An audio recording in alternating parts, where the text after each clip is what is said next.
Shara Crook, and I'm the Assistant Director here at the Buttonwood Park Zoo, and we're here today celebrating Elephant Appreciation Day. This is a celebration we have or hold every year to celebrate the birth of our two Asian elephants, Emily and Ruth, and to also celebrate their time with us.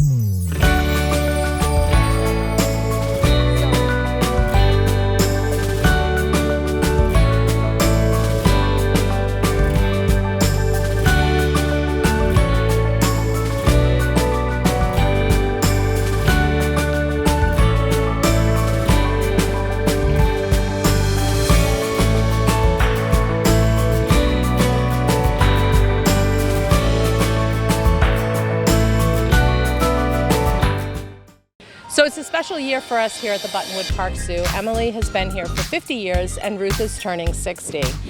These elephants are representing their wild counterparts, which are currently endangered. Asian elephants are critically endangered with, in some areas, less than 100 left.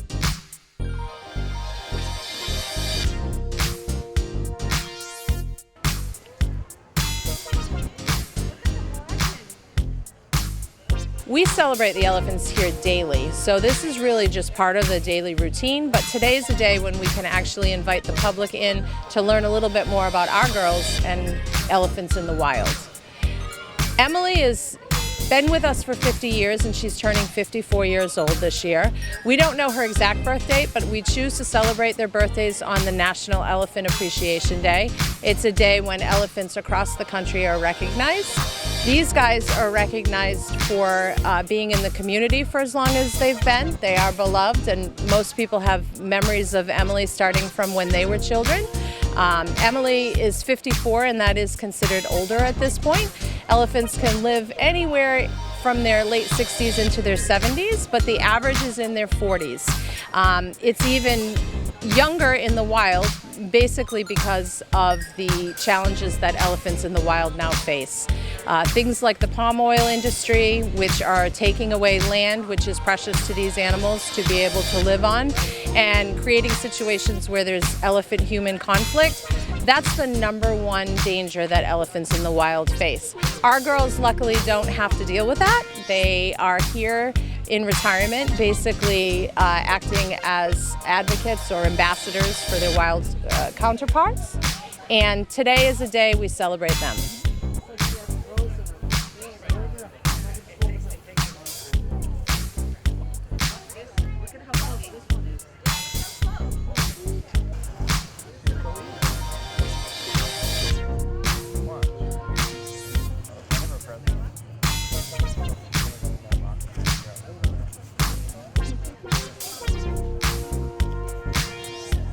So Emily is the younger of our two. She's 54. Fun fact for her, she weighs over 6,000 pounds. She's about 7,000 pounds at the moment. Ruth, who's the smaller of the two, weighs in at a very svelte 6,300. Still a lot in human terms. These guys are browsers, so you can see Emily grazing off in the distance and Ruth actually doing some grazing in the background, and that's what they do in the wild. They're constantly moving, looking for food and grazing.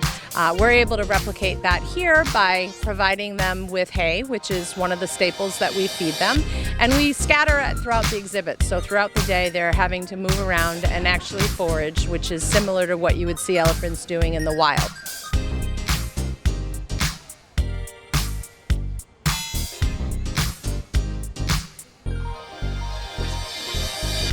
We also provide a number of browse items during the day. They love to strip leaves off of tree branches, and so you'll see some green pipes that are hanging in different areas within their habitat, and those are actually browse holders. So a lot of times you'll see the keepers coming out and they're putting browse within the fence cables, or they're putting them in the browse holders, and that's to again encourage the elephants to move around and forage the way they would naturally.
items in the exhibit that are definitely not natural. You see a tire hanging and some ropes.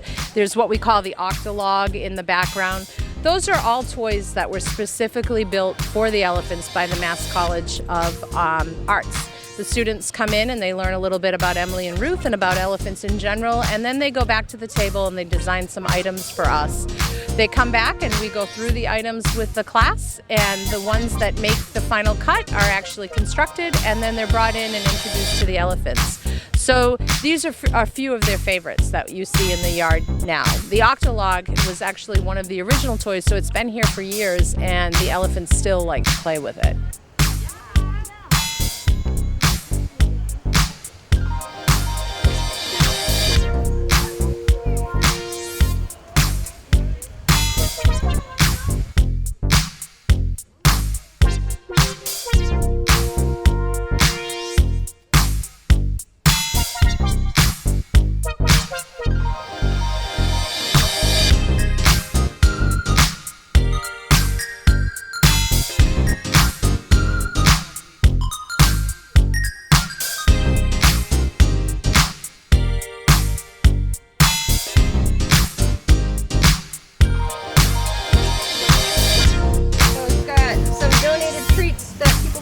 Peanuts and dried fruits that are some of their favorite treats. They really like dried fruit. And then there's hay in some of these boxes too. And there's more treats as well. There's so many things.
also see our keepers providing different types of produce.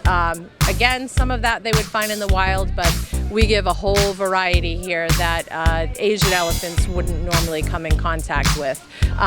Some of the girls' favorites, they both love grapes, red seedless grapes. We use those a lot for training because they're little, we can carry them in our pocket, and the elephants really like them. They tend to like really sweet things, so things like watermelon and coconut, but they like their veggies too. In Ruth's case, we feed a lot of root vegetables, which with her age at this point, we actually cook those vegetables to make them a little softer and a little bit easier to digest. And we find that Emily actually likes the cooked vegetables as well. Another fun fact that a lot of people don't know, at this point our girls are older, and so we do extra things like make smoothies for them. Keepers have gotten really good at doing some different blends of juices and fruits and scattering that mixed in with their grain that they get on a daily basis. But their primary staple is that browse, that grass, and that hay that we feed. For the two of them, on any given day, they can eat over 150 pounds a day and almost as much at night when everybody's left for the day.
They're very rough, so they surprise you.